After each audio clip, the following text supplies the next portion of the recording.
Check. Bago ito. Check natin.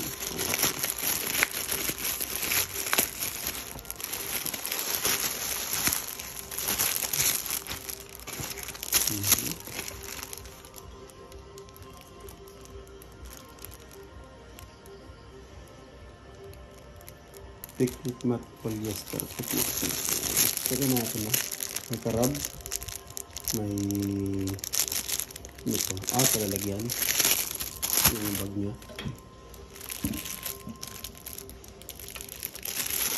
Open natin yung master. Ayan. Nakabag pa siya. Yung malit na karab. Okay na rin ito sabit. Lagi ang nilagay natin ay polyester. Tingnan natin kung ano yung kasama. Kung gaano ko na. Parang may maganda na ako nakita. Ay mga master. Meron ko siyang kasama yung ano, peg. Plastic peg. Pero okay na rin siya kasi tutusok lang natin sa ano.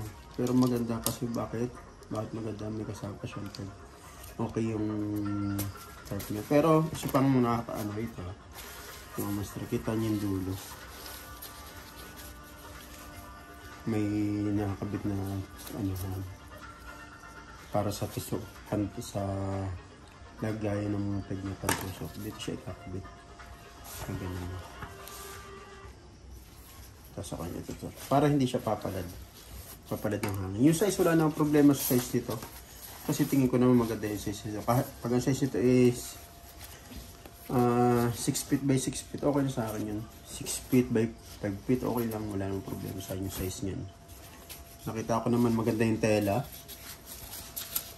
Kung makikita nyo master sa malapitan, maganda yung tela niya. Hindi ko na sigurado kung waterproof. Ilang tanong kung waterproof siya. Kasi pwede ko siyang gamitin na tarp or underlayer or matte. Pwede siyang gamitin matte or tarp. Yun ang purpose ko nito mga master. Pero doon sa kasi hindi ko sigurado kung waterproof yung kanyang tela. Pero para namang medyo may pag-waterproof siya, tingin ko. Kasi hindi mo naman siya ilalagay ng pampantay. Kung ilagay mo siyang tarp, medyo nakaganyan para i-slide yung tubig. Hindi tutulo sa loob. Hindi mag-iipon. Yan mga master, okay naman yung item na in-order natin from Lazada. Ang ating tarp or tawag dito picnic mat or tarp, wala siyang problema. Galing ko lang siyang tali kung gagawin ko siyang tarp.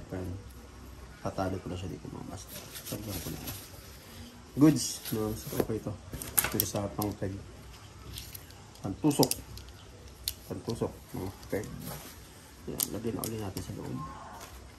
Yan mga master. Okay siya. Okay, good.